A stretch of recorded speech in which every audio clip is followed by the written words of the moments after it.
Hey there and welcome back. In this video, I'm going to show you the key to increasing your sales. Sales is the heartbeat of all businesses after all. No matter what the business, your business needs sales. There's some really simple steps you can take. Before we jump into this video, I've got a couple of questions for you. Firstly, do you have a sales process? Are you selling 24/7, 365 days a year? I bet you probably said to yourself, yeah, I have a sales process, and then something along the lines, no, Jamie, we're not selling 24/7, 365 days a year, as we simply don't operate those hours. But the truth is, your sales process is probably leaky or outdated. If you have a sales team, are they even following your sales process? Depending on your business or industry, your sales cycle will be different. But the sales process needs to be kept simple. Simple sales, right? So, what is the sales cycle?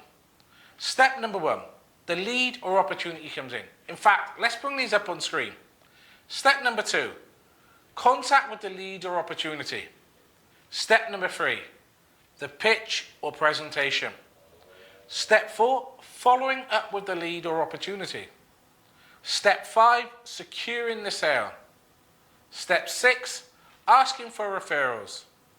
Step 7, building relationships. And step 8, cross sales and ancillary sales. Now you'll hear many people talking about the 6, 7, 8, 9 or even 10-step system. The truth is there's no right or wrong system. You just need a system that works with your business and is easy to follow and most importantly produces results. This system is tested and proven, so grab a pen and let's get ready to start building your sales process.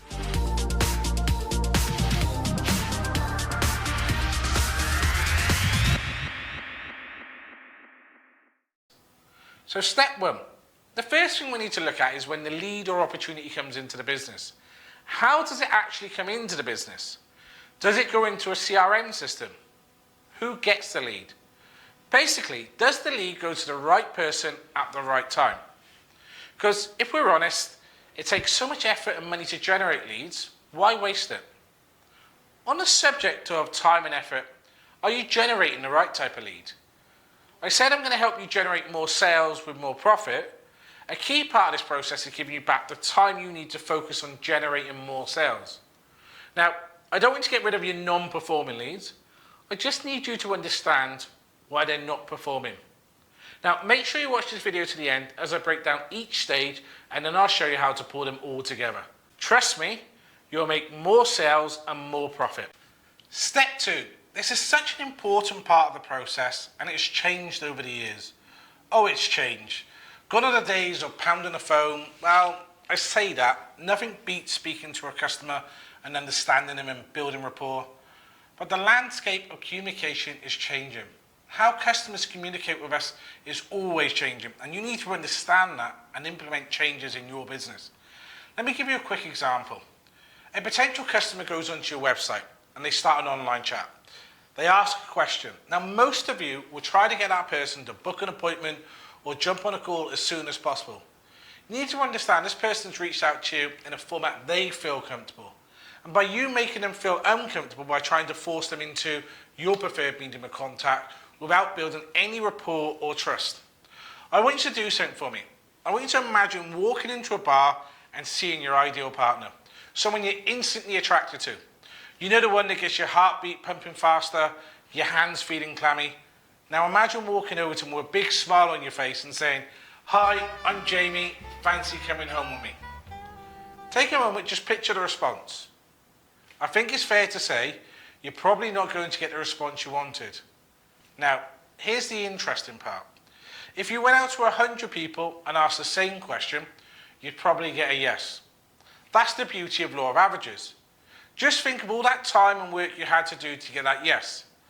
Does this sound like a sales process? Speak to a lot of people to get that yes? So understanding how a potential customer communicates with you is important, as you need to understand how to build trust and rapport before we can move them along your sales process. Now, your CRM should include like an omni-channel section. So no matter how your clients communicate with you, they're going into one section, making it easy for you to communicate the way the clients want and for you to manage. I'm going to ask you to pause the video for a moment as I want you to think about the next couple of questions. How are your clients currently communicating with you? Do you currently offer web chat? Can clients contact you via WhatsApp? Can clients contact you via text message? Do clients contact you via social media? Now, before you say to yourself, oh, our customers don't use those, I can tell you they do. You just need to wake up. In fact, let me put up on screen our omnichannel inbox just so you can see the different way clients communicate. So here's a quick snapshot of our internal communications box. So in this box, we have communications, which we call conversations. Now, this conversations can have emails, WhatsApp messages, SMS, Facebook, Instagram. It has a number of channels that people can communicate. So as opposed to us opening up a WhatsApp tab or a Facebook or going into Instagram or checking their emails, as they communicate or communicate with us, it simply comes in here and we can mark it as we've done, making it nice and easy for the salesperson. I'm not saying rush out and set up all these channels. You just need to understand how to communicate with clients. Now, let's move on to step 3, which is the pitch or presentation. The power of the pitch or presentation, depending on what you want to call it, is so important. There are a number of ways to present or pitch to a potential client, but what format do you do it in? How do you know you hit as many points as possible without an information overload? Now, with this in mind, I think it's important to have a script. That doesn't mean sounding robotic on every presentation. You just need to have a clear message and journey to take the customer along. Now, a great presentation includes lots of leading questions. Questions that draw out customer objections without them being used as a barrier. So, let me give you an example. I need to think about this. Let's assume you're an accountant having a conversation with a business owner. Now, for this example, I'm going to call the potential business owner John. So, John, here at XYZ Accountants, we offer a range of services depending on your needs as a business owner. That being said, I don't want to waste your time telling you about stuff that's not relevant to you. What services are you currently getting from your accountant? The basic stuff really, payroll and file our end of year accounts. Okay, so I'm assuming you want to continue with those services. Is there anything else that's taking your time you wish your accountant did for you? No, not at the moment. Great, so we can offer payroll services and file your accounts. We'd probably look at producing monthly management accounts for you if we're doing your accounts. This ensures you're working towards your profit margins. Tell me, does your accountant produce management accounts at the moment? No, not at the moment. Have you ever looked at management accounts for your business? Not that I can think of. Okay, I get that. The reason I like to produce management accounts is they're there to help you maximise your profit. As you can imagine, I work with all kinds of businesses and our experience and knowledge can help you in your business. My clients have told me they find it useful. Do you think you would too? Now, I'm not an accountant and that is something I've literally just thought off of the top of my head. I didn't focus on price or service.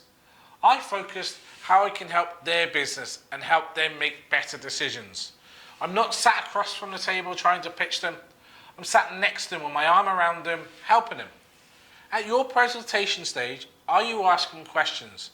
Are you gathering information? Remember, information is key as this will help you in the follow-up stage. Just like the sales process, in this video, I'm moving you along the cycle. Stay patient, stay until the end to see how we pull all the pieces together. The next step, which is step 4, is probably the golden step. No matter what the business or industry, sales are made in the follow-up. I've already touched on the effort required to generate leads or opportunities. Now, businesses tend to follow the first steps, then leave the opportunity to rot. Yes, newer leads or opportunity, as they are hotter leads, as they've showed an interest right now, they could buy on impulse or they could buy as an emotional decision. But in reality, we all know that life gets in the way. That purchase decision could be put off for a number of reasons. If you're business to business, it could be for a staff member going off ill. Or if you're business to consumer, it could be because life simply got in the way. Sales are made in the follow-up. Let me say that again. Sales are made in the follow-up. Converting more sales from old leads brings down your acquisition cost as well. If you're watching this video or listening to this, start thinking to yourself, do we follow up? If you do, what does it actually look like? I bet it's just a phone call or email to see if they've had any further thoughts. Follow-up is an opportunity to provide extra value and information to help secure a sale. Does your sales process include follow-up with value? A saying I just love, when value exceeds costs, decisions are easy. Think about it for a moment. So by following up and increasing the value, you're increasing your chances of a sale. The beauty is you can follow up by using automation too, so you don't have to invest more time. I'm going to show you this later on, so again, make sure you stick around. This video is all about increasing your sales and profits. Step 5 in the sales cycle is securing a sale. Believe it or not, most people overcomplicate this or simply put barriers in the way. Are you hindering your own success? How easy is it for customers to buy from you? You probably gathered by now that I like to give examples, so let me give you an example. I've worked with a beautician, and that beautician had the facility to allow clients to book appointments online, provided they pay for the service with a card. However, if you intended to pay by cash, you had to call and they would book you in. Can you see the first hurdle? The first hurdle, making clients put extra effort and time into booking an appointment. This would be perfectly reasonable if the reason for the phone call was to vet the client or take a deposit, but no. When clients rang, they simply booked the appointment. Can you see how this is self-sabotaging without realising it? Forget about the appointment for a moment. It also increased business costs by having to utilise a staff member to book the appointment. When I asked why did they do it like this, their response was amazing. I was shocked. You could even say taken back. The response was, oh, that's just the way we've always done it. So what was the solution? We simply implemented some terms and conditions that allow people to register with a card, but no payment was taken. And if they didn't turn up to their appointment or didn't give enough notice, the card was charged. What do you think the results were? Yes, overall bookings increased, customers didn't have a barrier to booking, or life simply didn't get in the way of calling to book that appointment. Let's circle back to securing the sale. Are you actually asking for the sale? Are you asking for the sale more than once? Let's recap. Securing the sale, we need to ensure we're asking for the sale, we're not putting barriers up to stop the sale, and again, we're asking for the sale. Once you've secured the sales cycle doesn't stop there. So stop the party, put the champagne away, let's get to work. Step 7 is building rapport. You want to build a relationship with customers, as this will help the future you. This doesn't mean you're constantly looking to sell to your customers. Building relationships is so important. Having a relationship with a client means when they're in the market for your product or service, you're already at the forefront of their mind. In the relationship stage, it's important to use the stage to educate your customers. Remember, people buy when they understand. Education is key. This can be achieved via a number of ways without selling. As we know, I love an example, so let's jump into an example. What should we use? Let's use a hairdresser or a barber this time.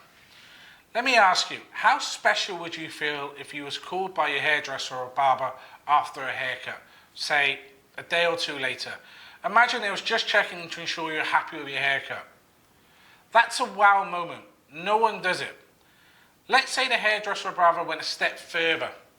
They could send you a video explaining the benefits of a hair care product. They might even send you a video explaining top hair care tips. The hairdresser or barber is not trying to sell. They're simply trying to educate you and build trust and rapport. They could pick up the phone afterwards and see if you found the information useful. The above sounds silly, especially from your hairdresser or barber. But because it's the extra step, it creates that relationship and bonds that builds businesses. How special would you feel? Once you have a relationship with a customer or a client, it becomes easy to add value with cross-sales or ancillary sales, which leads us into step 8, which is cross-sales and ancillary sales.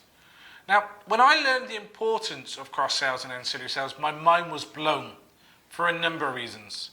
You don't have customer acquisition cost, it builds customer loyalty, it increases profits, When looking at ancillary sales, it's important though to look for a logical linked sale.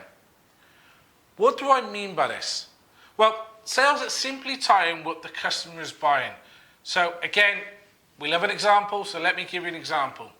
If a client is buying a lawnmower, you wouldn't try sell them a goldfish tank. That's an extreme example, but you get the idea. Important things to remember, the more products and services a client has with you, the less likely they are to go to your competitors in the future. Before I show you how to put all these elements together, I want to deeper dive on ancillary sales. If you look at mobile phone providers, look at how their models have changed. They're a service provider, yet people make their commitment based on their phone and monthly cost. The phone is the ancillary product pulling in the client. But another example is insurance companies. Now, insurance companies make a large proportion of their profits from ancillary sales. For example, legal cover, hire car, personal injury. I think you get the idea. So a large proportion of your profits can come from ancillary sales. Now let's put all these together and show you how you can make more sales. So here I've developed a sales process for you. Now, as I said at the beginning of the video, every sales process is different. So this will give you a guide to build out your own sales process. So I want you to start thinking. So let's have a look. The new lead or opportunity comes in. It's really important that we contact that opportunity as early as possible. As I said, does the lead go to the right person at the right time? And are we contacting them in the right medium? So is contact made? Yes, we skip on to the presentation stage. But let's assume it's not made. We instantly send them some information. So we send them an email or a WhatsApp or a social media message. Then we wait 4 hours and we contact them again. Was contact made? No. So we call the lead again. If it wasn't made, we wait a day. Then we contact the lead again. Maybe think outside the box. Do we send them a letter in the post, which other people are not doing? Do we tag them in the post so we know we're thinking of them? Or do we like one of their posts? We wait a day. We contact the lead again. As you can see, we're not bombarding them. We're not pestering them. We're leaving it time. We need to realize that we value that lead and opportunity and their inquiry. And then if there's no contact again, we put them into a win back sequence. So we send them an email, then we wait a week. We wait 2 weeks, 4 weeks, 8 weeks, 16 weeks, 32 weeks, wait a week. And that last email, we want to send a closing inquiry email. Now, those emails are not always necessarily sending to say that, we're here if you want to, let's jump on a call. You could be sending value add information. But let's assume you've done the presentation. So we come over to the presentation. Did we secure the sale? No. So we need to follow up and provide information, as I've said earlier on in the video. Once we've done that, let's wait a period of time, depending on your business or industry. Then we call the lead. Was contact made? Yes, let's represent to them. Let's not just go back into a sale. Let's represent to them with a different format to what you've done previously. So we're reminding them of the features and benefits of your product or services. Did you secure the sale? Nope. Okay, let's not pester them. They're not a hot opportunity no more. Let's put them into a win back sequence. So even though the lead's dead, you're trying to help the future you generate business. But did you secure the sale? Yes. Are we asking for referrals? Now we need to build relationships. As I said in the video earlier, provide information. Call the customer, have a chat. Don't try to sell them, just build rapport. It comes hand in hand. You provided information, you're adding value. Now let's build rapport. And then ancillary sales. What ancillary sales can we be looking at for that client? Very important. Remember, there's lots of profit to be made in ancillary sales because the cost of acquisition has already been achieved. Hope that helps. Any questions or queries, do reach out.